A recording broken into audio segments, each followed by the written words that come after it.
Hello and welcome to Spyhards podcast, where your hosts go deep undercover into the world of spy movies to decipher which films make the knock list. But remember, this information, as it always is strictly for your ears only. I'm Agent Scott. And I'm Cam the Provocateur. And Scott, what do you see when you look at me? A broken, tired man. Accurate. Yeah. Accurate. My eyes were... I recently went to the opticians. Oh, did you? I did. And they said to me, your eyes are remarkable. Okay. Not a single problem with them. There's no joke here.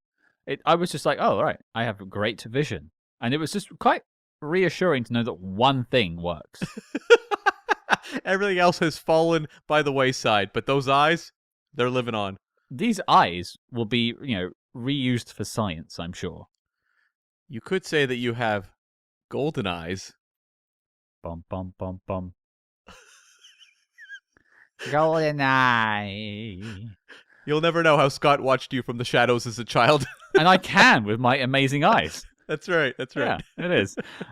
We've got a great film to talk about this week, starting off a new franchise because we just closed a few in the last sort of bracket of films. But I will just take a second to just throw a cheap plug about our Patreon. And usually we put an ad in the middle of the show and we talk about it at the end. But I had a note recently that we should promote it up front. So here it is. Cam, I'm going to put you on the spot. Why should people join our Patreon? Because who wouldn't want to hear more from us? Right? You could hear more about my optician's appointments. But just like, instead of getting 4 episodes a month, you can get sort of like 7 or 8 maybe. And maybe we go through all of our appointments. Maybe Cam goes to the gastroenterologist. Maybe I go to a urologist. And you get to find out all the gory details literally about what's happening inside of us. Oh, and then we talk about spy TV shows like Slow Horses and Tinker Tailor Soldier Spy. That stuff too. And also, recording devices have gotten smaller and less obvious as time's gone on. So who knows what secret audio we could get from these doctor's appointments. I was genuinely trying to bring it around to a sell at the end there. But this is, to be fair, this is actually exactly on point of what you get on the Patreon. A lot of us messing around and being idiots. But we talk about stuff you want to hear us talk about as well. A lot of spy TV shows. We always get requests from you all to talk about spy TV. So maybe we should do an episode on the Equalizer TV show. I think we should. And also, I know people want to hear us talk about the Tinker Tailor Soldier Spy and Smiley's People miniseries. They're going to be on the Patreon, folks. Heads up. Yeah. And I just got a text the other day from a friend of the show, George, and he said, are you guys covering Andor? Right. Because season 2 is coming out soon, or maybe out by the time this episode's out. I'm not too sure. But that's all going to be on the Patreon. So if you want to hear about Andor, folks, head on over to patreon.com/spyhards. But that's enough cheap plugging. Let's equalize.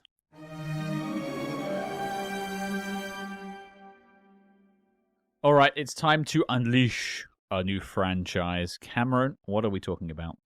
We are tackling 2014's The Equalizer, starring Denzel Washington and directed by Antoine Fuqua, and based on the hit 1980s TV series starring Edward Woodward. Damn, I just watched the Queen Latifah show all day.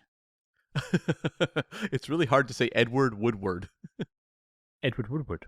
No, I think you're right, actually. Edward, if you do like a British style RP, BBC accent, Edward Woodward, it's fine because you can slow down. But if you try and say it real fast, you just... Yeah. You sound like Whisper in Live and Let Die. I want to give a thanks to both Denzel and Queen Latifah for having names I can say very quickly. Yes, well done to you both. Although I haven't actually seen the Queen Latifah show, so maybe I shouldn't send congratulations. My plan is, because the streaming rights for the Equalizer 80s TV show were not available. I was going to watch an episode or two. Oh. There was one that was like in small pieces on Daily Motion, but I didn't want to sit through like commercials every minute and a half. Sure. I was just like, what a terrible way to experience that, pilot. But I think I'm going to watch the first episode of the Queen Latifah show when we get towards where that show falls in the chronology of the series. So when did that show come out? I think it came out between the second and third movie. Which is interesting given that Denzel said this film was just like a contractual obligation to him, and then it's turned into this big old franchise. Yeah. Yeah, I mean, the Equalizer is obviously a brand Mm. that who knows if Denzel signed on thinking this would be a franchise or not, but it was something that I'm sure other people were looking at going, this could have longevity to it. And it seems to be. I think have they confirmed 4 and 5 at this point? Yeah, they have said there are going to be a 4 and 5, yes. They'll probably shoot them pretty close together because Denzel's not getting any younger. Yeah, but to be fair, he's still tearing up the show. Gladiator 2 was like his his glory. It's true. You're very accurate there. And also, they can do amazing things with stunt doubles. Which they do in this film too. Yes, they do. Mm-hmm. But it's a new franchise, and I'm glad to equalize. I guess so. I'll read the synopsis for the film in a second, but I know nothing about the original TV show. I don't either. My dad was actually a big fan of it when it was on the air because I would. I didn't see the first movie with him, but I saw the second two with him. Sure. And I would ask him afterwards just like questions about the Equalizer TV show. Like, did this sort of thing happen on the show? This is very ultraviolet. Did he kill on the show? And he would always answer all my questions. Are you going to tell us the story later, or is it more just you're not going to tell us the answer to those questions? Well, I mean, this was a cable TV show, or I should say, a primetime TV show, Right. On network cable. So it wasn't going to be as ultra violent, obviously. But he said he did actually kill people on the show, which was actually a bit of a surprise to me. I thought it'd be more of a Incredible Hulk kind of show, or The Fugitive, where he wanders around and helps people. I mean, did he have that spy background that he also has in this? He did, yes. So that's interesting. That does actually mean that show does have potential to be tackled on the Patreon. So we'll come back to that. But then, for the Equalizer itself, we must have a synopsis. And Cam, there's not a lot of suspense in this film, but there is in this synopsis. It contains a ... more. Awesome. Okay, for a very simple movie. Okay, go for it. Oh, this is huge. Quite the mouthful. The Equalizer. What do you see when you look at me? Huh. So they actually used the line from the movie as their tagline. Interesting. I was hoping you'd say the same thing back to me that I said to you earlier. McCall believes he has put his mysterious past behind him and dedicated himself to beginning a new, quiet life. But when he meets Terry, a young girl under the control of ultra-violent Russian gangsters, he can't stand idly by. He has to help her. Armed with hidden skills that allow him to serve vengeance against anyone who would brutalize the helpless, McCall comes out of his self-imposed retirement and finds his desire for justice reawakened. If someone ... more has a problem, if the odds are stacked against him, if they have nowhere else to turn, McCall will help. He is the Equalizer. Boom. Da da da dun dun dun. You're doing the A-Team theme? Well, because if someone has a problem, if the odds are stacked against them, it's like the A-Team intro line, isn't it? Yeah, I guess it kind of is. And like that's why I was kind of surprised to hear he kills on the show, because the A-Team, you had 4 guys with machine guns running around every episode, and like no one died on that show, really. Really? I've never really watched the A-Team. I've only seen the film. I was a big fan of the TV show back in the day, but it was a lot of like exploding cars or motorcycles and bad guys going, "Ah!" and being arrested at the end. It does make sense because you do love it when a plan comes together. You do, and I guess we'll talk more about the A-Team when we tackle the movie on the show. Will we? Yeah, it's got a pretty heavy CIA storyline running through it. Wow. I don't remember that at all. I don't really remember much about the film. I just remember, is it Bradley Cooper? He's Face, yeah. Okay. Yeah, nothing there. But okay, well, we'll be coming back to the A-Team. We can hop in the A-Team mobile. Is that what they call it? I don't remember what they call it, but also the A-Team movie has a lot of homages to Roger Moore Bond films. Oh, okay. I did want to say hop in the van. Something about that disturbs me. Yeah, that sounds a little creepy. Here's 4 dudes in the van. Let's get in with them. Like, that'll go well, right? And previously, Liam Neeson killed people like that on screen. I'm glad you added the on-screen tag at the end because I thought you were going somewhere with that. Like, this just in, Liam Neeson, mass murderer. I'm thinking of the movie Taken, of course, where he was capturing and killing many people who were traffickers. This humor has gone really downward spiral, but I suppose it's appropriate with the subplot of this movie. And I think also mentioning Taken is very apt. Yeah. No, I mean, Taken is a movie that definitely popped through my head many times watching The Equalizer. Yeah, and I mean, just we'll do like our connections to it. Obviously, I haven't seen the show. I hadn't seen this film. I'd only ever seen Equalizer 3. You started at the third, at the quote unquote conclusion to the series, as they pitched it at the time. Yeah, his Italian jaunt or whatever it was. Well, like, was it Malta or Greece or something? It was definitely the sort of Mediterranean. It was in Italy, as I recall. Okay. Yeah, it was like Yeah. a vacation for all involved, I'm sure. Um, Sure. yeah, I saw this movie in theaters. No familiarity at the time, really, with the TV program, other than my dad just telling me about it. Hmm. But went with friend of the show, Tyler Orton, who was on our Diamonds episode, and enjoyed the movie, but was quite surprised at the running time of the film. Yes. Yes, that is a point I might make later. Yeah, and I do remember, though, we really were very amused by the Home Mart massacre at the conclusion of the film. Like, the I wrote elements... Home Alone Depot. Yeah, like the kind of the really cool Denzel moments really connected, but it was a case of like, boy, this how long is this film? Like, why is it this long? I have a theory for why, but I feel like this is going to come back later, so maybe I'll save it for then. Yeah. Okay. But did you enjoy your experience with it back in 2014?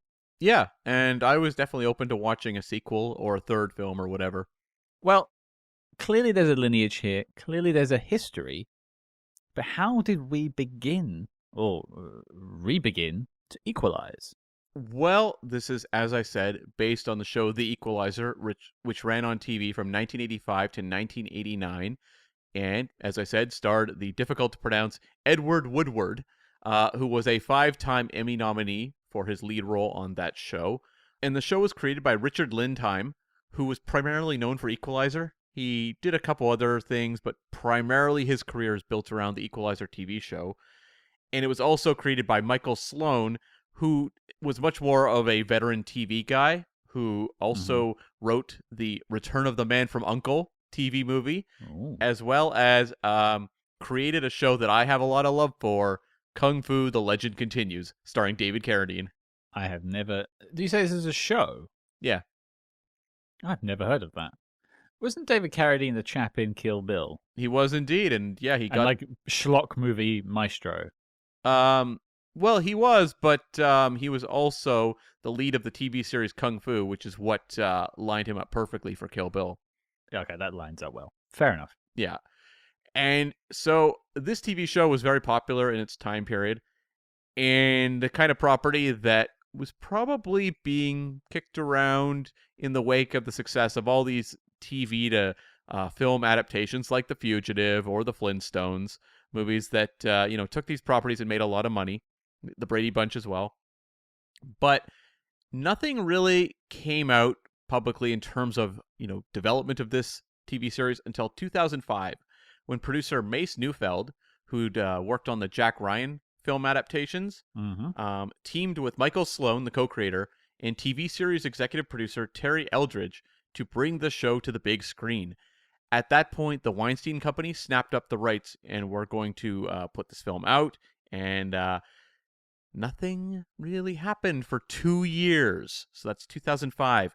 But then in 2007, it was announced that Scottish director Paul McGuigan would helm the film, and he's best known for movies like Gangster Number One, Lucky Number 11, and later on down the road, post when this movie would have been made, he made Victor Frankenstein with Daniel Radcliffe, and a movie that people might not know by the top of their memories, the biopic Film Stars Don't Die in Liverpool, which was produced by Barbara Broccoli. Who's that about? It was about actress Gloria Graham and her relationship with a much younger man, and it starred Annette Bening and Jamie Bell. I mean, you were right. I didn't know it. Yeah, I saw it actually in a theater. They did like a just a screening, not like in a major movie theater, and more of an auditorium. They did a screening of it at a local venue. I'm not sure why. It was kind of like a Like a press thing, or evening movie programming. No, just like programming for the public, and it was kind of like a movie series. I think aimed at maybe like older moviegoers who would want to watch certain movies. Like they would have more like kind of older adult entertainment. like this, and then Reefer Madness.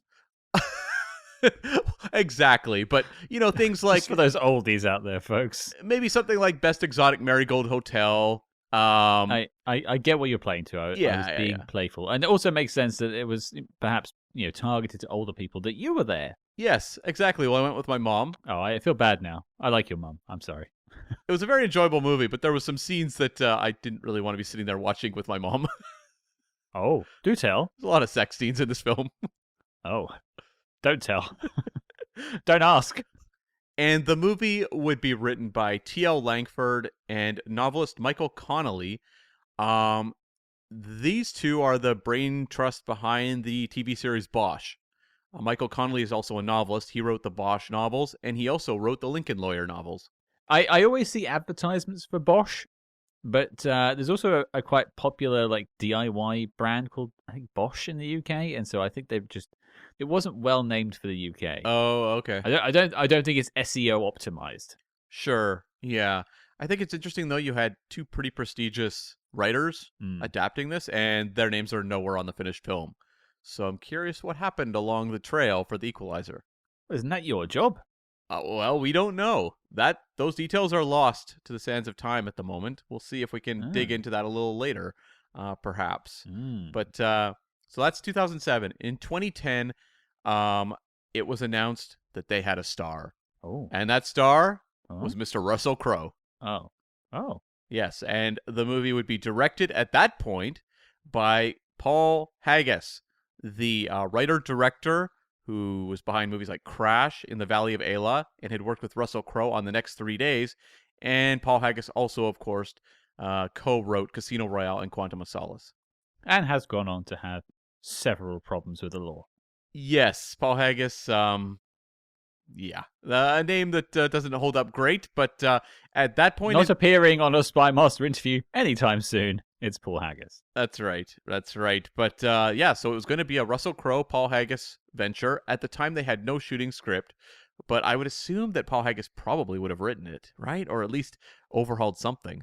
Well, given that he did Casino Royale and Quantum of Solace, Yeah. that's like, sounds like it would have been his next job. Well, it's like he wrote Crash, he wrote In the Valley of Ayla, he wrote like a lot of movies. So I would assume if you're hiring him to direct The Equalizer, he's probably going to put, pen to paper at some point. Or at least like co-writing duties. Exactly. So yeah, none of that comes to pass. Everyone leaves that version of The Equalizer. And then in 2011, Denzel Washington takes over it. And the movie is going to be directed by Danish director Nicholas Winding Refn, who had made movies like the Pusher trilogy, Drive, and The Neon Demon. Drive? Yeah. Vibes with this a little bit. I think if Refn makes this movie, it's a little artier than the finished product we see here. Yeah. Yeah. This is a more cinematic Hollywood glossy version of, I suppose, what we would have got from him. But there are elements in this story I could see the man who made Drive being attracted to. Yes, and at this point, the movie is in Sony's hands, and Nicholas Winding Refn can't make a deal with Sony, so he drops out. Is that why this film is littered with Sony laptops and phones and tablets? And I think there's like a hi-fi that's Sony at some point as well. Like it really is Sony wall to wall. It's like watching a Spider-Man film. I can't imagine that's why. Oh, right. Oh, isn't that? Don't they call that vertical integration? I think they do. Yeah. I remember as much I as feel dirty saying that. As much as I loved Into the Spider-Verse, which was the first of the Spider-Verse animated films, the product placement for Sony in that one is really jarring. Yeah, it's like headphones and there's quite a few things. Yeah, I agree. It's funny. Like in animation, why on earth would you detail the brand? It was a choice. It's the one knock against that movie I could even come up with, because otherwise it's an incredible movie. But Nicholas Winding Refn is out, and so they bring in Antoine Fuqua, who has a relationship with Denzel Washington, having directed him in Training Day. But Fuqua, who's a producer-director, started directing music videos in the early 90s, right in 1990, and worked with a lot of artists like High Five, Brian McKnight, Heavy D, Tony Braxton, Shanice, Coolio, and Prince. And got his big movie break in 1998 when he directed The Replacement Killers with Mira Sorvino and Chow Yun-fat. I've seen Training Day, but that's all I have there. That's all you got? Okay. Yeah, he was someone who started off right there in kind of a B action movie. He did the 2000 Jamie Foxx movie Bait, which I think is pretty forgotten. And then right the year after Bait, he does Training Day, which is a big hit, earns Denzel the Oscar, gets a bunch of other Oscar nominations as well. Ethan Hawke's nominated for Best Supporting Actor. And then Fuqua goes on kind of a very unsteady run. He makes Tears of the Sun, the pretty forgotten Bruce Willis film. He does King Arthur, the very expensive bomb starring Keira Knightley and Clive Owen. What? You didn't see King Arthur? I would have thought it would have been your national duty as a Brit to see King Arthur opening weekend. No, I to be fair, I'm not that interested in our own history, especially the made-up stuff. Sure. I mean, you're sitting at a round table right now, but yeah, the heck with it, right? But in classic Scott style, it's just me. That's right. The knights are just like skeletons in armor. They're my friends, Cam. And you keep swearing that Morgana's put a curse on you, just going by the trajectory of your life. See, you already know more about this stuff than I do. I don't even know who that is. Oh, wow. Okay, well, I'm going to let the Brits in the audience deal with you online over this, and I'm going to move on. Oi, Scott! Oh no, they've come! They've come to get me! He also directed the Mark Wahlberg film Shooter, which I think also spawned a TV series. And the attempt to kind of tap back into the Training Day dramatic cop element with the movie Brooklyn's Finest, which it did not connect either. And it wasn't until 2013 when he did Olympus Has Fallen that it was like, okay, he's kind of back, because that was a lower budget action movie with Gerard Butler, spawned a franchise, made a lot of money. Oh, that was the first one, was it? It was, yeah. And he rolls right from Olympus Has Fallen into this movie and had another hit. And since then has done all the Equalizer movies. He did the Magnificent Seven remake with Denzel. He's, I believe, currently working on, I don't think the movie would be out at the time of release, but he's working on a Michael Jackson biopic right now. Is that the one starring like his nephew or something? Yeah, and Miles Teller is in it as well as like a key figure in his life, yeah. Sure, I'm just looking that up now. It's in post-production now, but I think it does have a release date. Yeah, it's called Michael. Yeah, that's it. Wow, he looks just like him. That's uncanny. Right? Yeah. Despite the guy's past, I'm a big Michael Jackson fan, musically at least. So that one does excite me more than some of the biopics we've had recently. Sure. Yeah, I mean, in terms of the music, I think this movie's going to make a lot of money because people are going to want to hear and see those performances recreated. Let's just say Robbie Williams' film, which I've already forgotten the name of, will pale in comparison. Sure. Although it might have a chimp because Bubbles is in it. Hey, well done, Cam. Thank you. And taking over writing duties on The Equalizer, and the person with the sole credit is Richard Wenk, who's a New Jersey-born writer. We talked about him previously on the show because he adapted The Mechanic in terms of the remake situation in 2011. And he started out as a director, actually, on a 1979 short called Dracula Bites the Big Apple, kind of a horror comedy. And then he wrote and directed a vampire comedy called Vamp in 1986. And directed a couple things, notably a 1998 Andy Garcia, Andy McDowell rom-com called Just a Ticket. And then he moves into writing action films, which is a really interesting shift in his career. But at that point, it's just writing a lot of action movies. He starts in 2006 with 16 Blocks, the Bruce Willis film, directed by Richard Donner. And then he does The Mechanic, he does Expendables 2, and he rolls into that Equalizer franchise. And I guess now is a good time to announce this week's Spy Master interview. We don't have them every week, but when we can get them, we bring them to you. And that is the man Cam's talking about, Richard Wenk himself. That's right, yes. I'm very excited to hear from him in terms of where he enters the production. Because what I have here is like he joins around the Antoine Fuqua period, but I'd like to know if he was brought in earlier and helped kind of transition from those earlier writers into what we have. I want to know those answers. And also what some of the earlier permutations looked like. Were they any different to this? Like, what were some... We've had it before. We've had people on who've done rewrites on films and been the last writer at the end. And they can kind of tell you what was previous material and what was theirs. Yeah, like was it a, relatively close 1-to-1 from Russell Crowe to Denzel with like, the watch element, the Home Mart, all that stuff? Was it all in place or not? Mm. My guess is it was pretty created whole cloth for Denzel, but I want to know those answers. Like that's the stuff I'm really interested in. Well, it's a very particular character they've created Yeah. in this film. So I don't have the grounding in the TV show to know if any of those idiosyncrasies are from the TV show. Mm-hmm. So yeah, I'm keen to see what Richard has to say and sort of what that conversation was. Yeah. So that'll be a lot of fun, and look for that later this week. The only other note I had in terms of the production was Chloë Grace Moretz gets the co-lead as Terry, although her character's in the movie far less than I remembered. I was blown away by that. Right? I always associate her with this film. Me too. And I was like, oh, she literally disappears from about the 20-minute mark until the last scene of the film. Yeah. I was stunned watching the movie. I'm like, wait, she hasn't been on screen for like 45 minutes now.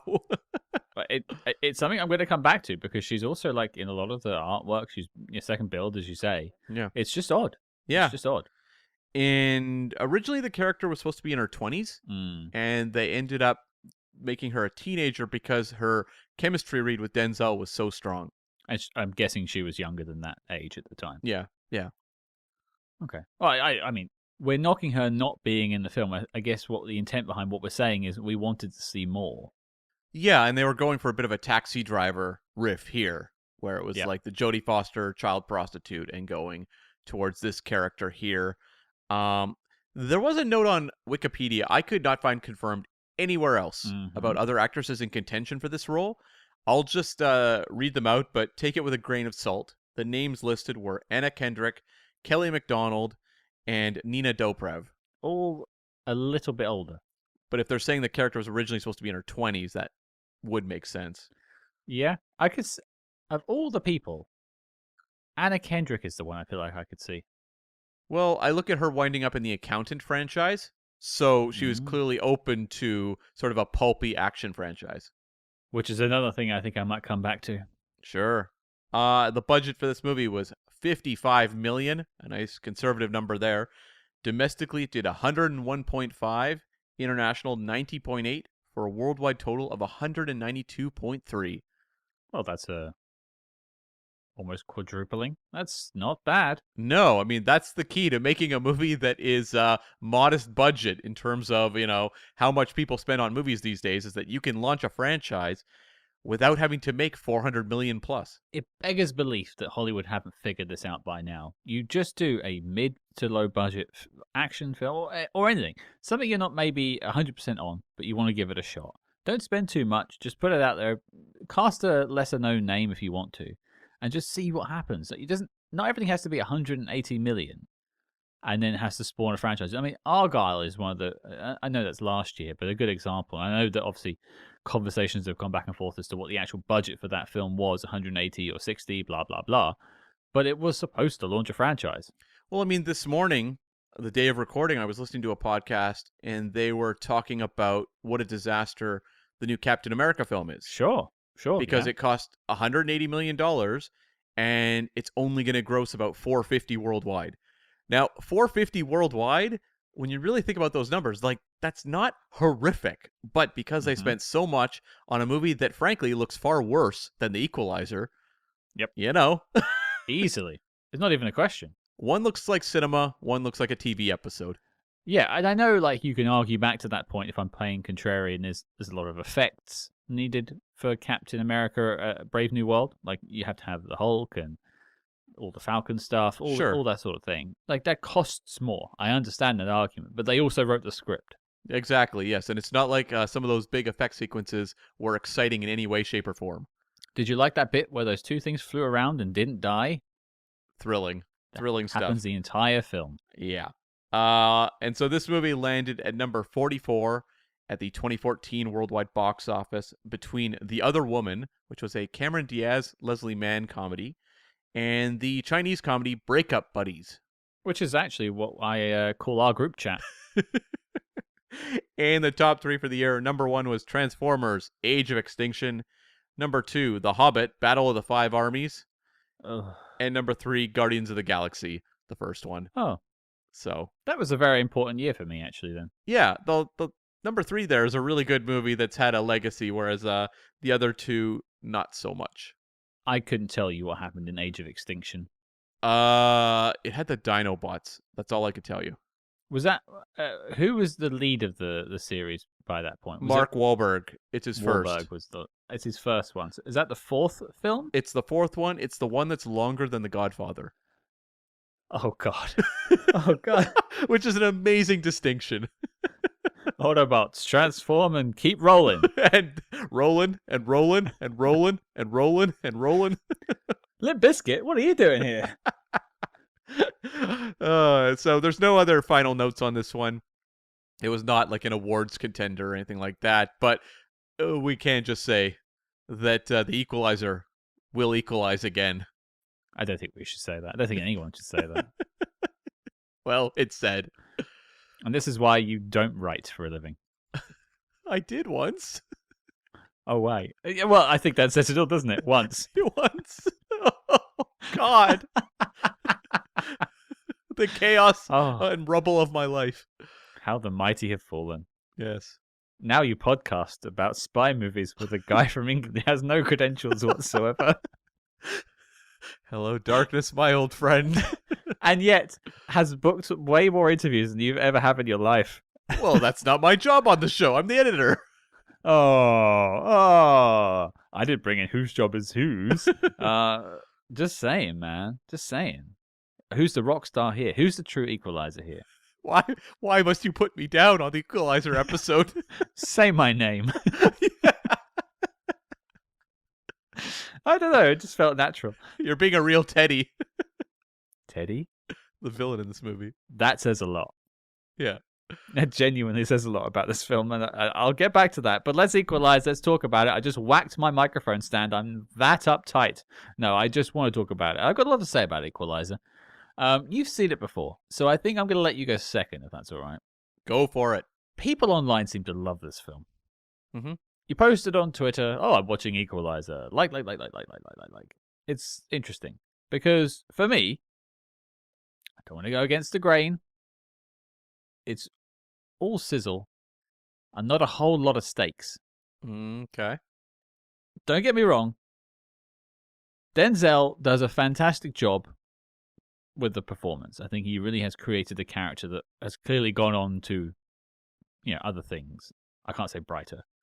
But ultimately, aside from the set pieces, aside from his character, nothing about this film jumps off the page to me. It feels like just the Dad on the Revenge Tour playbook. It's we have taken at home. Whoa. You weren't moved by the plight of Ralphie, the aspiring security guard? Ralphie was the only person I cared about. Oh, interesting. I wanted him to get that job. I was rooting for Ralphie. I was hoping he'd get the final shot on the bad guy at the end of some sort of let's go Ralphie. Right. But, I weak villain, overlong, and just a lot of contemplative shots of him setting things up, which I'm sure some people really dig. And I if you do, that's all the power to you. But I never felt anything. I never felt there was any danger. I never felt there was any tension in the film. He's practically invulnerable. Yeah. And some people really get off of that. You look at the Taken films. They made bank. Mm-hmm. People want to see that, which is fine. But to me, this is a lesser version of Taken 1. If I want to see this, I'll just go watch, Brian Mills lose his daughter. Because at least then there's a personal stake in getting his daughter back. And you see her, being sort of, genuinely passed around and seeing people around her get killed because of the lifestyle she's been pulled into. This, you see what happens to Chloë Moretz very early, and that's it. Then you just have to go, yeah, here are the bad guys. We have to kill them. Okay. And we never got to hear her songs. I was making a note of that. There's the album he's holding in his hand that says My Songs by Alina. And I'm like, you have to play one of the songs at some point, right? Or show him listening to this. And we never hear the songs. I wonder, I genuinely wonder if they ever took a go at Chloe singing something. I wonder, maybe she just couldn't really pull it off. But I'm like thinking to myself, like, come on, like this movie has a $55 million budget. That's not Peanuts. No. And we saw a Peanuts movie called Cats and Dogs 3, where we got to hear the girls sing, "Run, run, run." Like, at least they gave us that. But we also all collectively mercilessly mocked that film for that scene. Maybe that is the sort of Samuel L. Jackson "I won't run" of it all. Like, I'm not gonna sing because I'm bad at it. So if we just don't have me singing, you'll never know. Okay. Maybe they should have picked a different career choice for Alina, like something that they could have shown on screen in some way. What would you pick? Even if it was like actress, you could have like Sure. him Yeah, watching yeah, like yeah. a demo tape of her like doing a monologue or something. Oh, that's so creepy. Check out my demo tape. He's back in his like single room apartment watching a videotape of this girl on repeat because he can't do anything else other than his planned routine stuff. So he watches it about 20 times in a row. I've just described your teenage years, Cam. I'm trying to think of what Shakespearean character she would have been recreating on her demo tape. Oh, like in a really badly set dressed house. That's clearly someone's bedroom. There's no subtlety in this movie. It's Juliet. Let's be it's honest. Juliet. Yeah. Oh, unless she like really like gender swaps it, she plays Romeo, and we're like, oh well, she's trying for something. Yeah. I don't think she's going for like Titus Andronicus's daughter or something like that. I think that's lost on the targeted audience of this film. Well, yeah, I think exactly. So they would have gone with Juliet if they were to go the actress route. Titus, what? Yeah. No thanks. Yeah. So what baffles me is clearly it made money. Clearly it has an audience, and so did the Taken films. They did 3 of those, but I really thought I was just let down by the whole thing. I really thought this was actually a really special film that people were like, this is one of Denzel's top 5. You got to watch it. I don't think so, man. I'd rather watch that Unstoppable film with Chris Pine than this any day. Yeah, Unstoppable is a very underrated thriller. Yeah. One that I think people somewhat dismiss, but well worth a revisit, I think. My take on The Equalizer is this is kind of that post-Taken pulp action storytelling. Like, we would call them dad action movies to a degree. Like, they became very popular in this time period. And I think still to some degree continue on. The Equalizer franchise has obviously done quite well. This one, to me, I enjoy it more than I think you do. This one, though, in terms of the bare bones of what it is, this could have been completely like disposable. But I think like you have this material being elevated in a way because of Denzel Washington and some like genuinely interesting stylistic flourishes from Antoine Fuqua. There's some interesting cinematography in here. Like there's some things going on that like, okay, we're trying to raise the stakes. Yes, I completely agree. I just think like for me, I want to go back to you, but like just to sort of tie up what we're saying. I think the problem I have with this film is I went into a Subway thinking it was a gourmet restaurant. Sure. Yeah. You're not exactly getting, as you said, like top 5 Denzel when you consider the man's like incredible collection of work. Yeah. But like I look at a movie like Deja Vu, which he made with Tony Scott, for example. Like that's a pulpy movie, really elevated by him and Tony Scott's direction, and I felt like that was kind of the case here as well. Because like when I'm watching a scene where it's like Marton Csokas sitting in a chair, shirtless, and you're like having the camera do that rotate over his entire body to look at the tattoos. It's like that's a shot that really is interesting. It has an interesting like dissolve into the next sequence, and I'm like, you wouldn't see that in a different movie. Like the Taken movies, the first one is fun enough. I don't like the sequels, but they're kind of artless to a degree. Whereas like I felt like this one is injecting enough visual imagination. Obviously, a lead performer that's incredibly committed to the material and trying to make every scene interesting because a lot of his scenes are by himself. And it's like, Denzel, make this scene interesting without saying anything. And he does. Yeah. Where I think this movie runs into problem is, and I mentioned it up front, you mentioned it as well, like the movie's overlong. That's okay if you can keep the momentum going. But part of the problem is they get to a point where you feel like you're getting to the climax. And I actually checked my timer last night on my Blu-ray player, and I was like, oh, okay, so it's about halfway through the movie. I had that about an hour in. Yeah, I looked at the same time. Yeah. Yeah, what happened to that scene? well, it feels like it's like tightening up. Like you are going to get the payoff. And then that's when he goes and visits Melissa Leo and Bill Pullman. And the movie just kind of slows down and then rebuilds back up to the big Home Mart massacre. And I'm not anti-Bill Pullman, as we know. I talked about that in the Patreon episode, Lost Highway.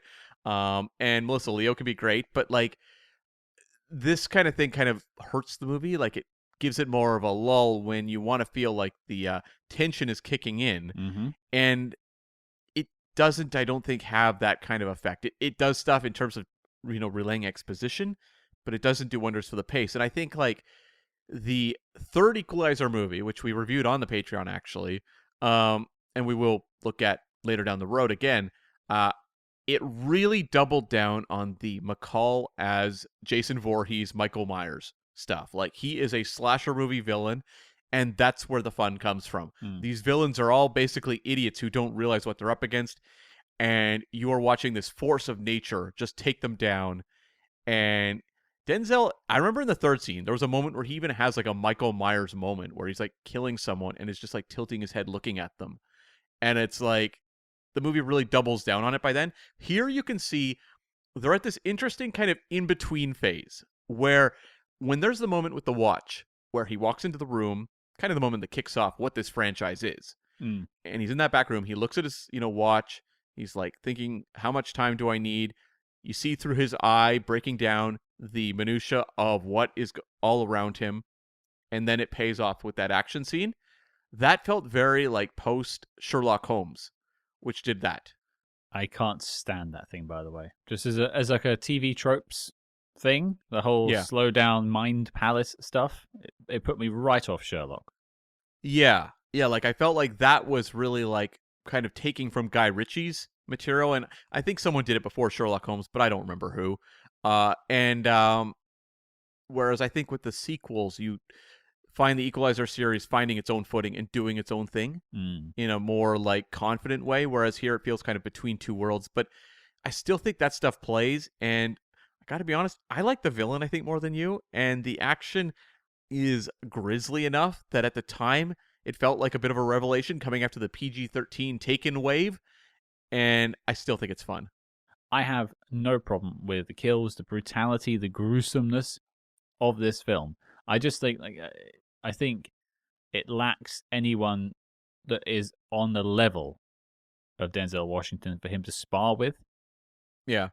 And so the villain becomes kind of just the secondary thing he has to overcome, instead of it being an interesting character I care about.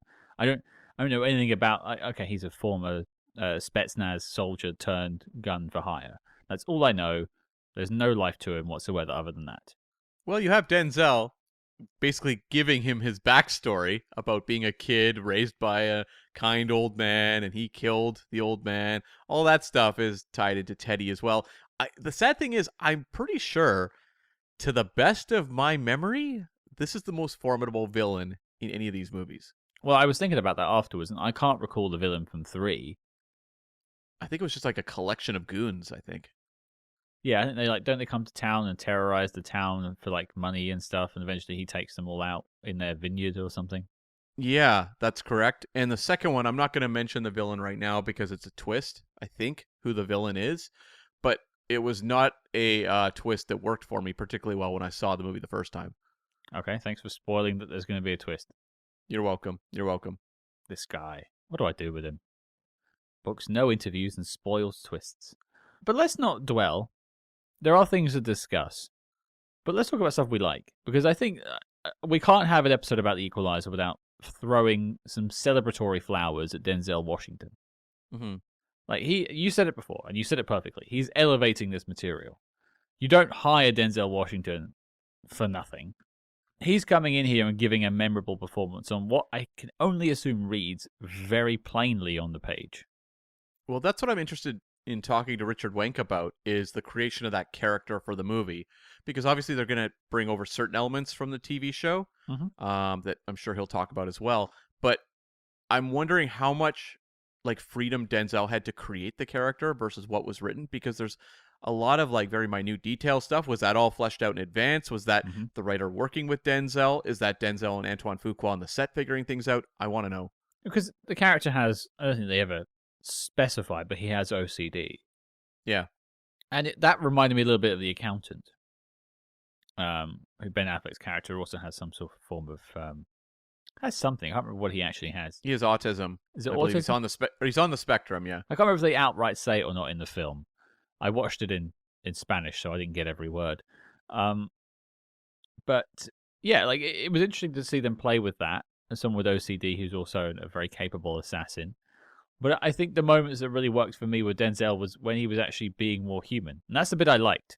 Like when he's looking after Chloë Moretz, or when he's like looking after what's the chap's name again, Ralphie, or the other lady who works at Home Depot with him when they get like robbed and stuff. Like the human moments where you actually get to see a human instead of the whole like cold, calculated guy that he becomes when he goes home.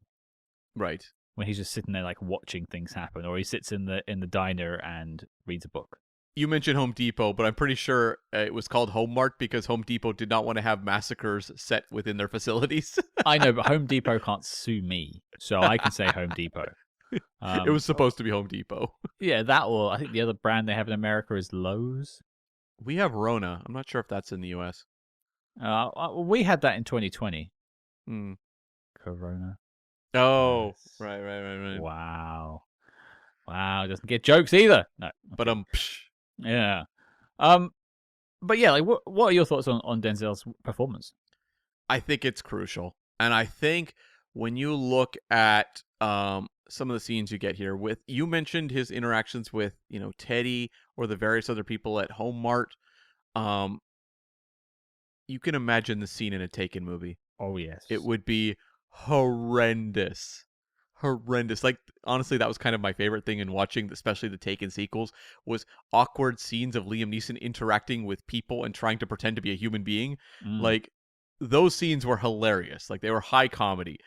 Here, Denzel makes them work, and some of them are pretty silly. Like the whole Ralphie, the security guard, who, has to buck up to become a security guard, but then quits the job because the corrupt cops are like seeking like protection money from his mother's restaurant. I mean, this is all very cheeseball material, and the kind of stuff I'm sure that would have fueled an episode of the TV show back in the day. They're probably combining a few different TV show kind of plots within this movie. But it's doing it in a shorthand way that, were it not for Denzel's investment and the way that you believe that he believes that this is important, it makes it work. And when Denzel switches into killer mode, he's really scary. Like, I think like he's kind of an intense dude in real life. I've always had the impression, but like it really comes across in the movie. Like, I look at the scene where he's torturing David Harbour in the car, and I'm like, Denzel is cold. And you're going to see that, I think, amped up in, as I recall, really the third one too goes big into how cold he can be in these killing scenarios. But like, I think he's so effective as a killer. Like Liam Neeson, the novelty was watch Liam Neeson take people down. But did you, when the movie was over, really think of Liam Neeson as like a stone cold killer?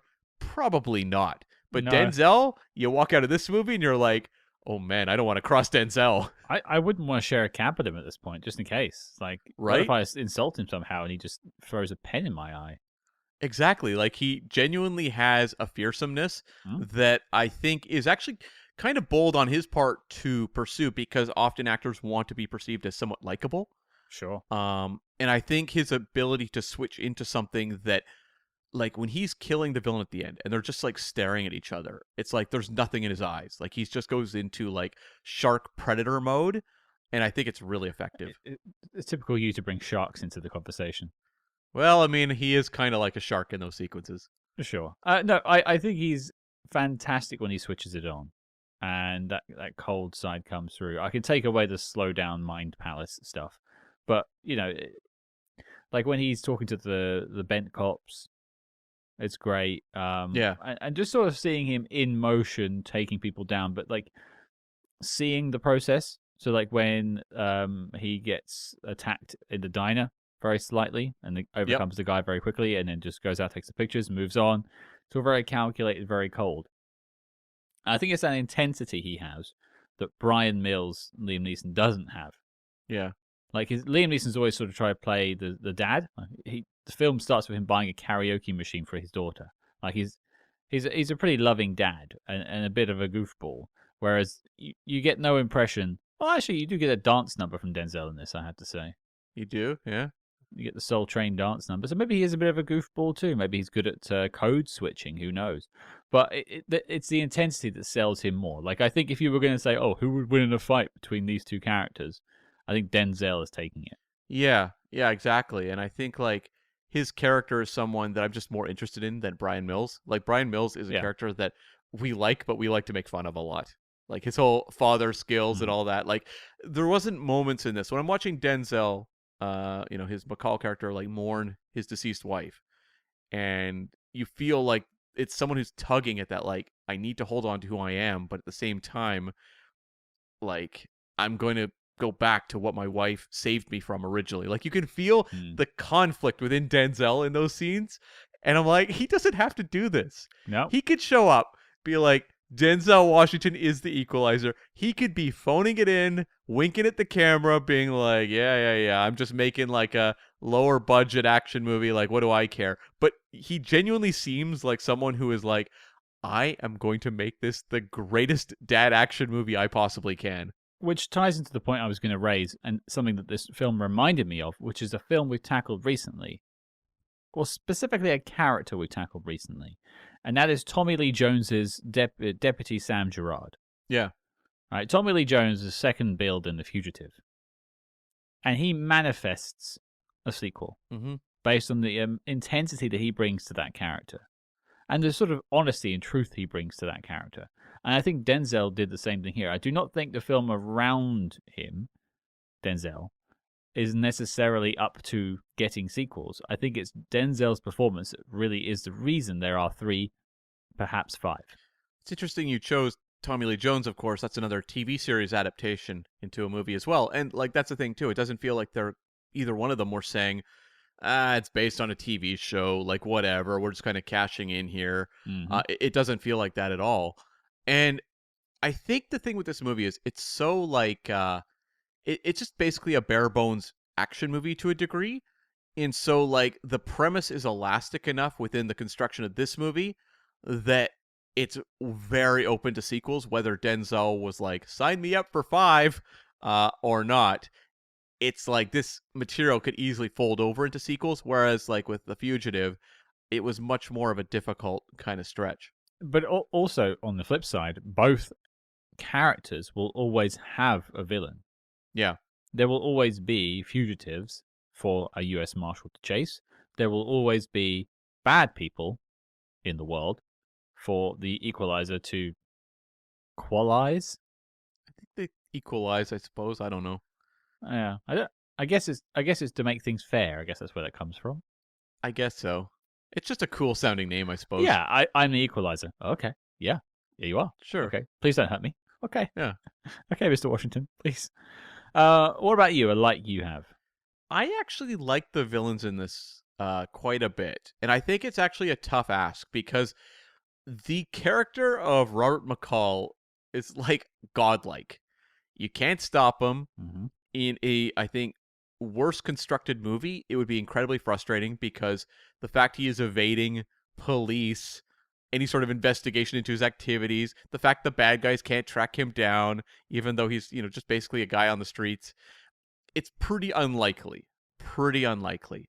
But I think the movie actually does a really good job in making the Teddy character, played by Marton Csokas, genuinely scary and intelligent. And there's enough scenes of him looking at, like a Robert McCall deception and seeing through it to make you go, okay, these two are obviously not quite on the same level, but I buy that this is someone who is formidable against him.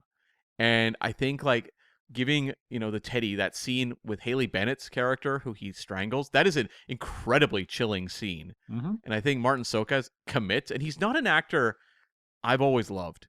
he's good in certain things, like in Born Supremacy, he has a very memorable action scene. He's good in Kingdom of Heaven, but he's often cast in very generic bad guy roles. And he's one of those guys who I, at a certain point, began to go, oh, he's the bad guy again? Okay, we're going generic with this one. And I probably thought that at the time when I saw this movie in theaters. I saw his name and I was like, oh, that's our lead? Okay, I guess. Lead villain? Okay. But I actually think like there's an intelligence and just the way that Marton Csokas, when he walks into the scenes, is kind of like seeing through the lines. So much of that is performance, because I don't know if on paper it's necessarily all there, but I think there's an intensity. And when I'm watching the two of them face off with that nail gun scene in a truly badass moment with, McCall coming slow-mo through the fire extinguisher raindrops, holding a nail gun in slow-mo, incredible. But I like the face-off with these two guys, and it felt like it was a proper kind of comeuppance for a villain in a series that I think struggles for these, because McCall is so unstoppable that often these villains who are set up, like we had Slavy in this movie as well, who's set up as the one who is the primary handler of the Terry character, Terry/Alina character. I mean, that guy is just taken out with a snap of the fingers. There's no exciting payoff to that whatsoever. No. And so I think like how they deal with Teddy and how he is ultimately dispatched is effective. But also, I'm saying Marton Csokas, but I also think like having David Harbour there as kind of the primary crooked cop working with the Russian mob. Mm-hmm. I mean, come on, invaluable. There's so many scenes where it's just him reacting to things going on, and David Harbour, who's a great actor, is just finding ways to make his henchmen instantly memorable and fun. I think David Harbour does an okay job. My ire isn't necessarily with him. I think he does a good sort of henchman. Yeah. It's like this is fine. Like his this is like almost his Quantum of Solace days, where he's showing up in these like bit parts and just bit bad guy parts. And I think Stranger Things would have started by at this point, but he's not like someone who's going to be headlining Marvel movies yet. And so it's like fun to see him in this kind of like, I don't know, secondary villain role, third tier. I'm not sure. Stranger Things started in 2016, so a little bit of time after this. I think my problem with Csokas' character is I think they went the wrong way with it, because I always think if you're going to do like a mirror image or like someone as competent as, I always go back to the Day of the Jackal, and Michael Lonsdale's character of LaBelle, the detective that's chasing the Jackal through the whole film. He is pitched as his equal. Jackal and LaBelle are basically as intelligent as each other, and eventually LaBelle is able to overcome him through sheer detective work. Okay? Yeah. That kind of what they're going for here is obviously he's a villain. I don't think they pitch him as smart enough to go up against the Equalizer, against McCall. And so I think if you're going to not give him the material to be as good as, I think you need to go the other way and make him more heinous. Now, of course, you do... It's pretty heinous. Okay, you see him kill a sex worker. Yeah.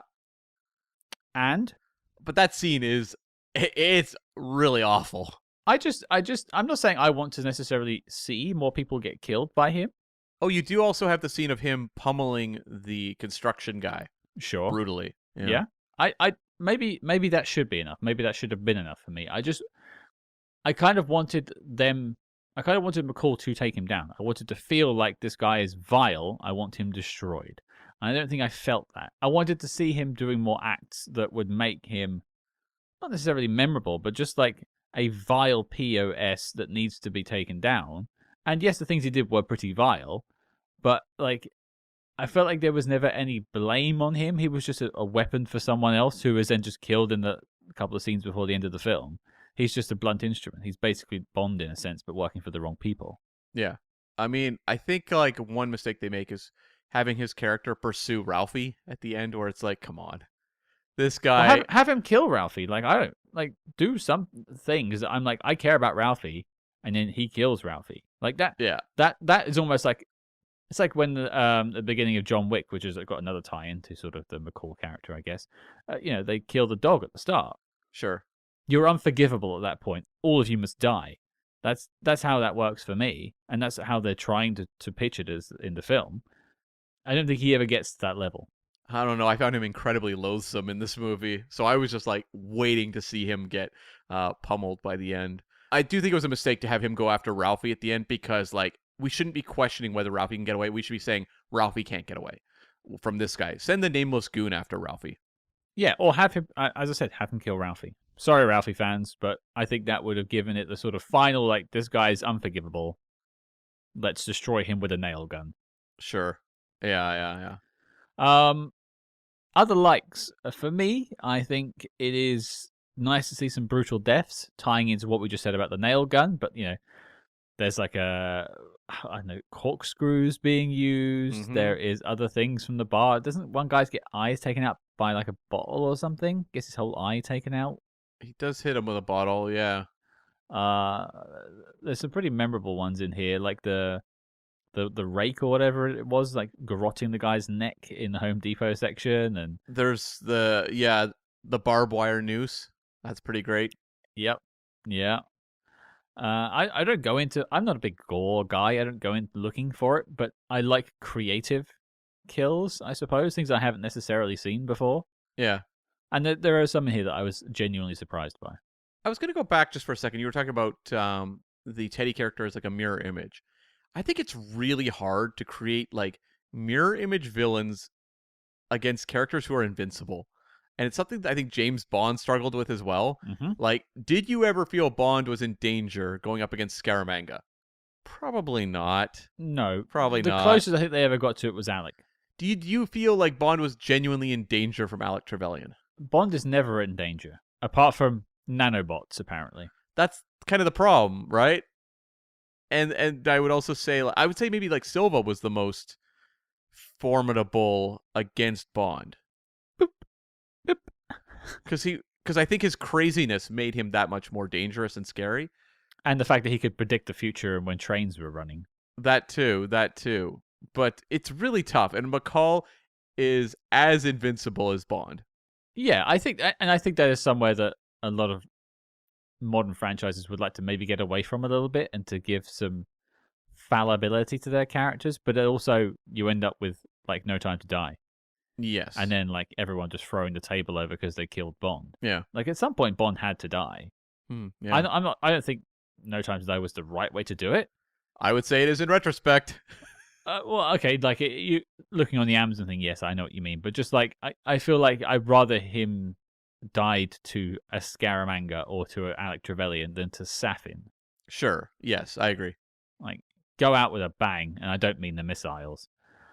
But yeah, like I know what you mean though. It is really quite difficult because you're also like talk about it from a different perspective, and let's just go into vanity here. Talk about an actor, Denzel Washington. I don't know him. Seems like a very intense guy.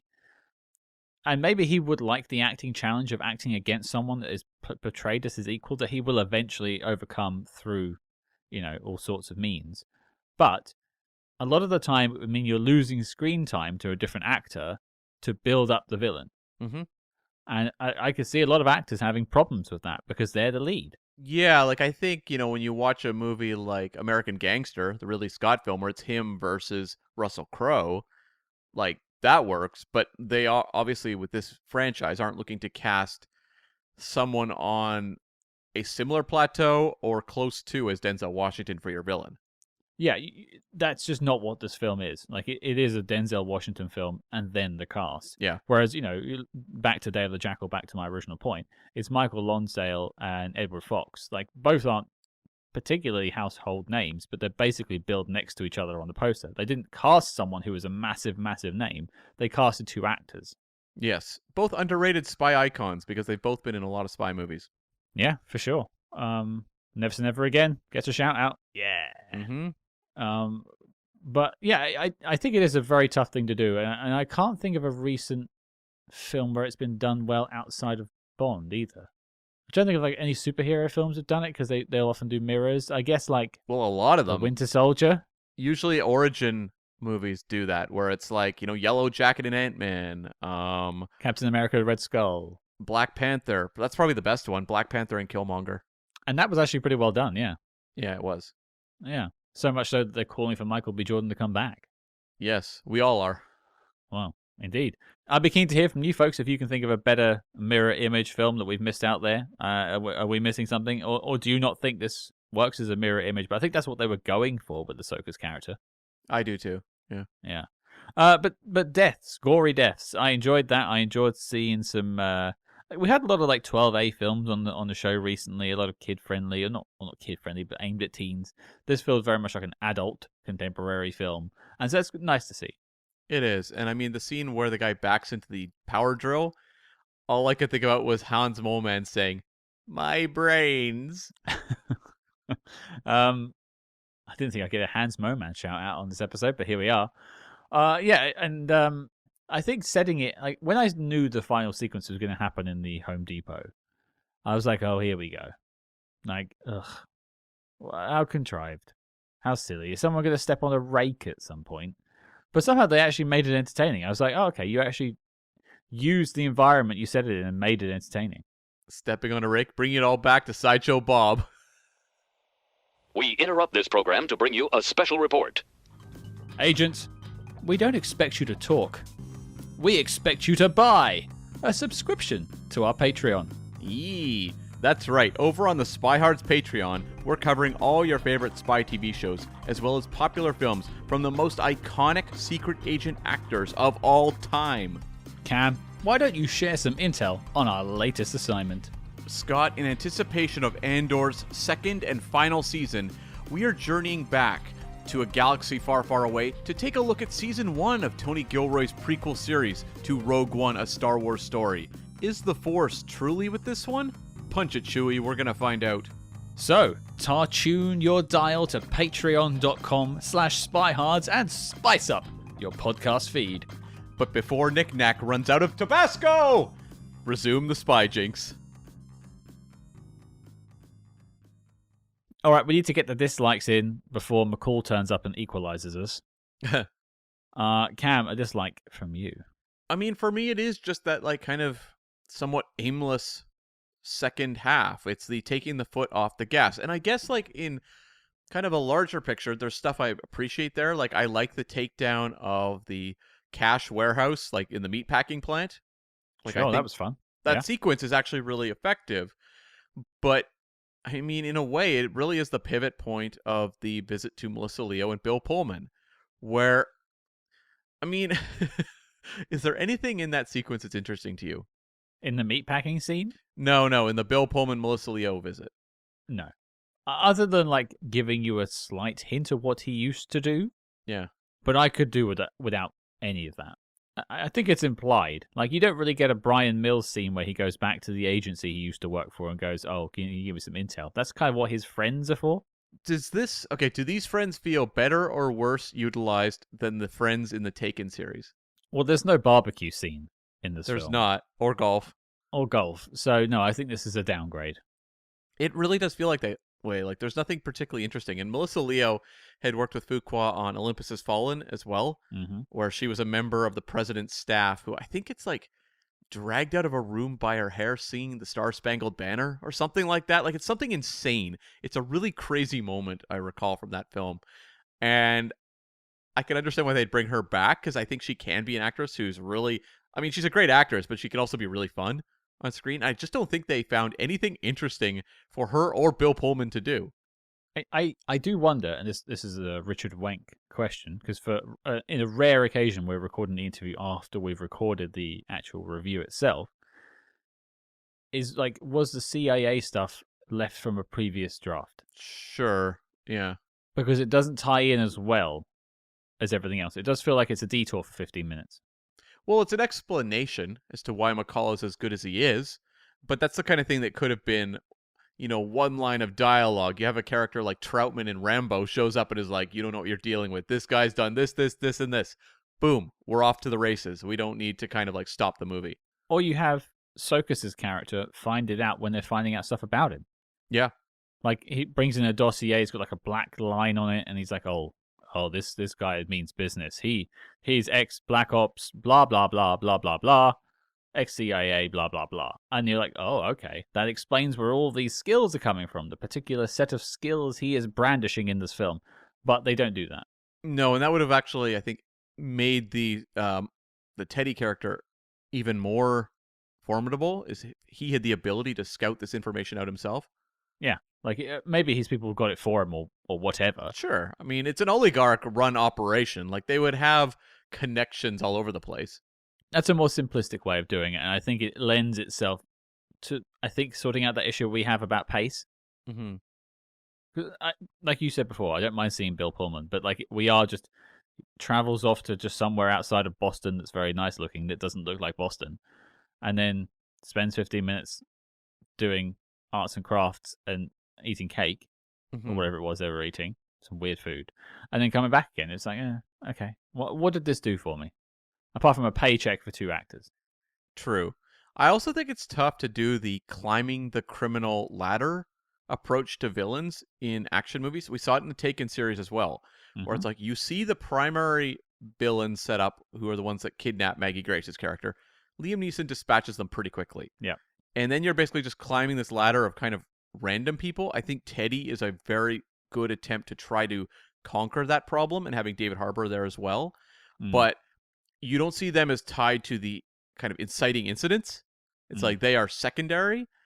And that's something that I'm not sure any movie has fully cracked. Like, by the time I get to him taking down the oligarch at the end of the movie, I don't know who that guy is. He's a face. It means nothing. Yeah, exactly. I think he has a name because you see it on the phone a few times. Is it like Pushkin? It's Pushkin, yeah, which is a name I think used in, is that Living Daylights? I think so, yeah. It was ringing a bell for me. Yeah, it was like Mishkin in Goldeneye and Pushkin in Living Daylights, I think. Sure. There must be a lot of kins in Russia. I guess so. But yeah, it's like, imagine you were watching, like, Goldfinger, and he killed Goldfinger at the halfway point, but then there was a larger villain who was controlling it all, and Platinum Finger. Yeah, it's like you don't have the kind of the time to build that character up. I really do think, though, like, Teddy is one of the best attempts I've seen at that sort of thing in kind of threading the needle, but like it's a kind of format for villains that I think is really difficult. Well, it just feels like a video game sometimes. Like it's mini boss, mini boss, mini boss, final boss. Yeah. And where's the entertainment? I think you're better off spending your time crafting one all-time villain. I've already mentioned the sort of lack of tension I found throughout the film. The fact of making him invulnerable. It is just a thing that these like dad on a mission films seem to do. These dad action films seem to really enjoy. Is that whole like they're just an unstoppable force of goodness, which is it is what it is. So I'll leave that there. I do feel like it's a shame Chloë Moretz just disappears from the film. That is an interesting choice. I feel like she's the humanity of the film a little bit. And, I didn't even think of the taxi driver thing until you mentioned it, but there's a reason why that character's in the film for most of the film. Yeah, and I mean, I get it. Like, in this world, this character doesn't survive. Like, if she is not hidden away after being in the hospital, Teddy's getting her. Mm-hmm. Like, she doesn't have the skills to evade.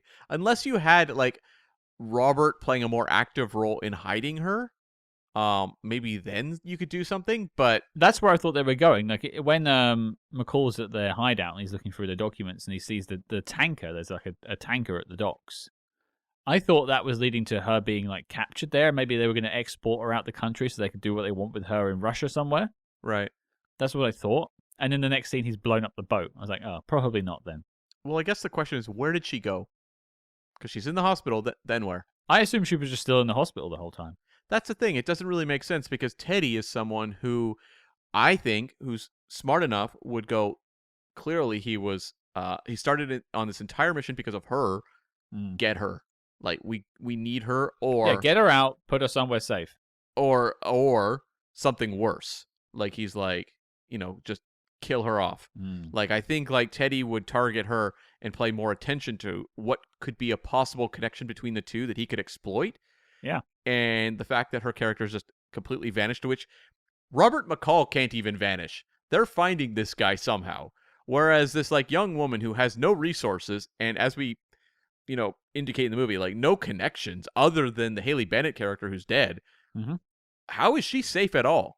Not a clue. And they do kind of give you a little bit of information at the end of the film when Chloë Moretz turns up and says, oh, someone left $10,000 for me and a ticket out of town.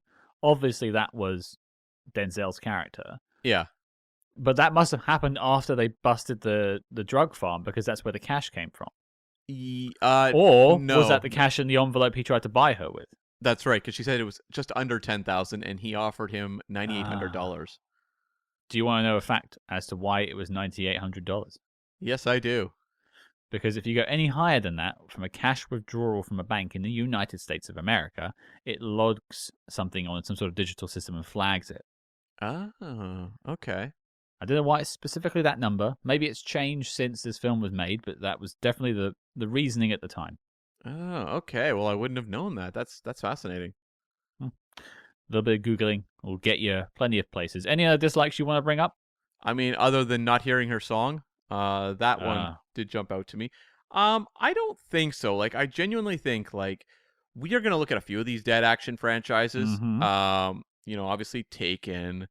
We're looking at these movies, and not a franchise, but we're gonna see the Kevin Costner one, 3 Days to Kill, as well. There's gonna be a few of these movies of the older guy who has, spy training that has to go save the day.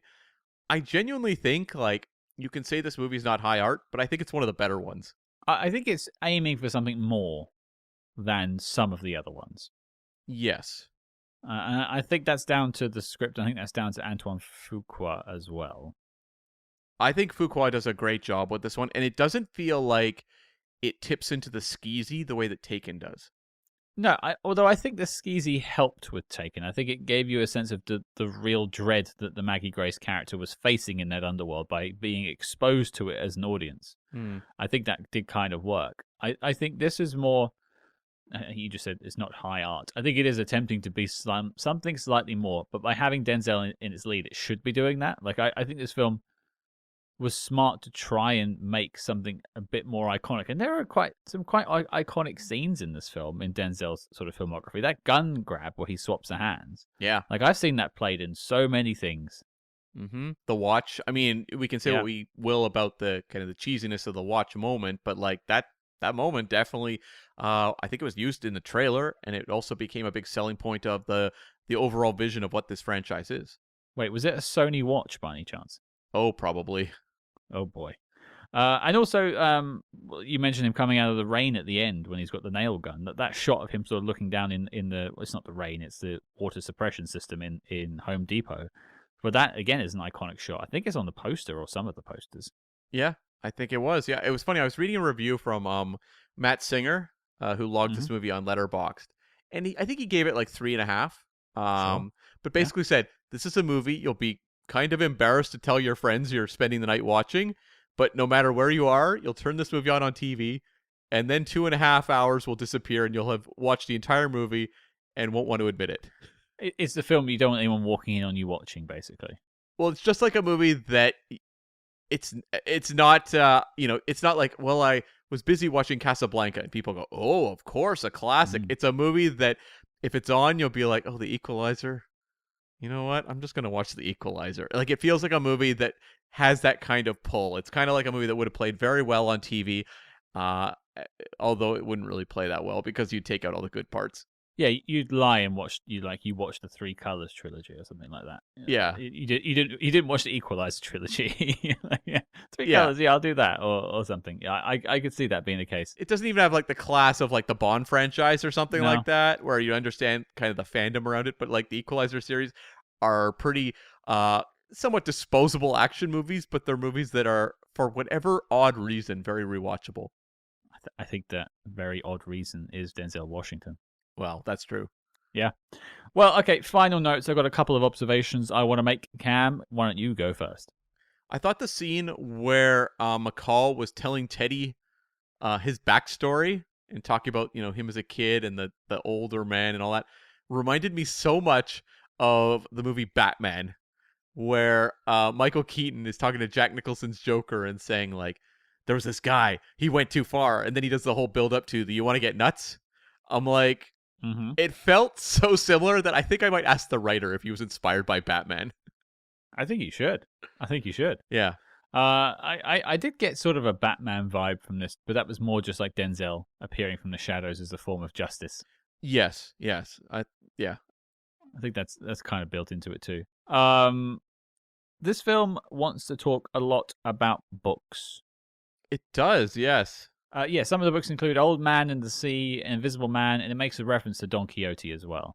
Yes, it does, yeah. The knights when they're not knights anymore, if I remember my Don Quixote. And we could take a joke about that and make a laugh about it if we want, but I think it's nice to include a bit of literature in your film, and I think reading is actually pretty cool. So I wanted to ask you, what's the most influential book you've ever read? Oh my god. Well, I mean, as a kid, the book that kind of pivoted me into reading higher literature, I suppose, would have been actually by an author who's quoted at the very start of the movie, and that is Mark Twain and The Adventures of Tom Sawyer. Yeah. Which, I was a kid who grew up reading Hardy Boys novels and, Choose Your Own Adventures and that kind of stuff, which are all great. They have their place. But I remember reading Tom Sawyer and falling absolutely in love with it. And that was a book that kind of started me on a path of reading books that were a little more prestigious. And I guess maybe even, who knows, I wound up as an English major. Maybe that's the reason. I don't know. That's quite nice, to be fair, that it took you there. I have wondered about this sort of 100 books to read before you die. I wonder how many of those I've actually read. Have you read the 3 in this movie? I've read The Invisible Man, I think, but not Invisible Man, which is a very different book. Yeah, the Ellison book, Invisible Man. I read it in university. Right. And I haven't read Old Man and the Sea, but I did watch the movie with Gregory Peck. Isn't that just Moby Dick?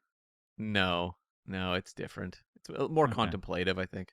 Okay. Is that the sort of clip I see of Gregory Peck in a little rowboat getting splashed with water all the time? Is that what that's from? Probably. Was he made...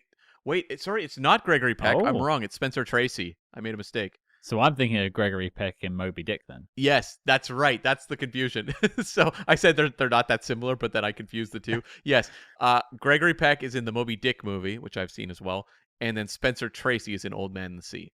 There you go. I've not read any of those then. No. I think I read Don Quixote in school at some point, which is, again, a weird one because it's a bit of a classic American literature, not really British literature. Right. And I have read King Arthur's stories, going back to the start of this podcast, and I read them in Middle English, as intended. So lots of ye oldies and stuff like that. That's right. I suppose to answer my own question, which you didn't ask me to answer, but I'll answer it anyway. Mine's annoying because I feel like I've run out of time for books recently. Mm-hmm. I've been listening to audiobooks when I've been out walking and stuff, and I do count listening to audiobooks as having read the book personally. Sure. So people are very like fandom, you have to have read it, you have to own it or whatever. Like, no, I think if you've spent the same amount of time it takes to read it, listening to someone telling the story, I think it still counts. But some of the classics, I think the two that stick out to me is ones that I've read several times and have pushed me to read more. And that is, the first one is George Orwell's 1984. Mm-hmm. I read that in about halfway through high school, and it wasn't in the curriculum or anything like that. It was just, it influenced so much of the sort of films and TV I was watching and consuming at that point. I was like, maybe I should go back to the source material. Right.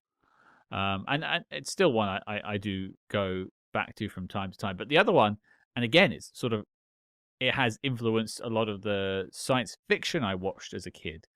And I read this in my early teens, was Dune, Frank Herbert's Dune. Yeah. Like, there's so much Star Wars takes from it, Star Trek's taken stuff from it. Like, every sci-fi, you can point things out that have taken stuff from Frank Herbert's Dune. And, I remember watching the David Lynch film, late teens, early 20s, and be like, this is not my Dune. And so it was lovely to see the Denis Villeneuve films. I think it did a fair amount of justice to the book. Yeah, it's a little bit like John Carter, where if you've read that one by Edgar Rice Burroughs, like you read John Carter and you're like, oh, that's where Star Wars came from and all this other sci-fi stuff, and why when they made the John Carter movie, you sat there the whole time going, wait, I saw this in that movie, and why does this feel like the prequels and all that kind of thing? Yeah. I wonder if old Snyder read that book before he made his Netflix films. Oh, good Lord. I don't think he read any books. I think he maybe read a pamphlet or something. He read the novelization of A New Hope. Yeah. Gold. A New Hope. This is it. He read the novelization of that animated Clone Wars movie. Oh, boy. Oh, no. Or maybe the Ewoks battle for Endor. The holiday special novelization. Yeah, I wonder if that exists, actually. I don't think so. I hope not. Oh, Grandpa Wookie watches porn. Yeah. The chapter. Hey. Oh. A note from me was the book. I'm just going to see. Oh, did you notice the somewhat Fabergé egg? No. It's not really a Fabergé egg, but there is an egg that opens up to a ballerina dancing in the film. That plays during the death of Haley Bennett's character. Yeah, and I was just like, it made me laugh. You don't see like bejeweled eggs very often in spy movies, and so I was instantly pulled to the superior Roger Moore film, Octopussy. Right. Yeah. Haley Bennett, by the way, very good in that smaller part. That scene, she's great. She's great. She's an actress who I think would be probably more prominent if she didn't look so much like Jennifer Lawrence. Wait, I need to just look at a picture of her to get her back in my head for a second. She does look like Jennifer Lawrence. It's crazy. That's weird. I've seen trailers where I thought I was looking at Jennifer Lawrence. I wonder if I've ever seen her in a film and thought that was a Jennifer Lawrence film accidentally. Hardcore Henry? Borderlands? Yep, definitely a Jennifer Lawrence film. Yeah, right. Mm. Oh, the other thing I had was McCall. About McCall. Now, he does hold a gun in this film. Mm-hmm. He also uses one to look down the sights, but he never shoots anyone. Yeah. Well, nail gun, but yeah. Yeah, but like with a pistol or a machine gun. Never shoots anyone. Should he join the Charlie's Angels? Although I think he did use a gun maybe in the third movie. I'm having vague memories of the start of that film. I think he does, but... There's a lot of blood at the start of that film, I seem to recall. Yeah, I would like to see very serious Denzel opposite the Angels. Well, he would be like the creepy thin man almost of the film, like just in the darkness watching them. But he would win. Oh, I think he would. Well, I don't really want to watch the film of Denzel Washington beating up Lucy Liu, Charlize Theron, Cameron Diaz, and Drew Barrymore, I should say. Well, but hey, put Charlize Theron in there too. Why not? I don't want to see him beat all four of those women up. Thanks. It's a very different movie. It is. One that wouldn't do as well. Charlie's Angels 3 is not shaping up to be a good film so far. Probably why it hasn't happened yet. All right, knock list time. The first of 3, maybe 5 Equalizer films. You never know. Is the Equalizer 1 making the list of the greatest spy films, the must-see spy films of all time? Cam, you're up first. No, this is not a knock list movie for me. This is a fun B-action movie that I think is worth checking out. I put it on a similar tier as the first Taken, which also didn't make the knock list. And yeah, I think that about sums it up.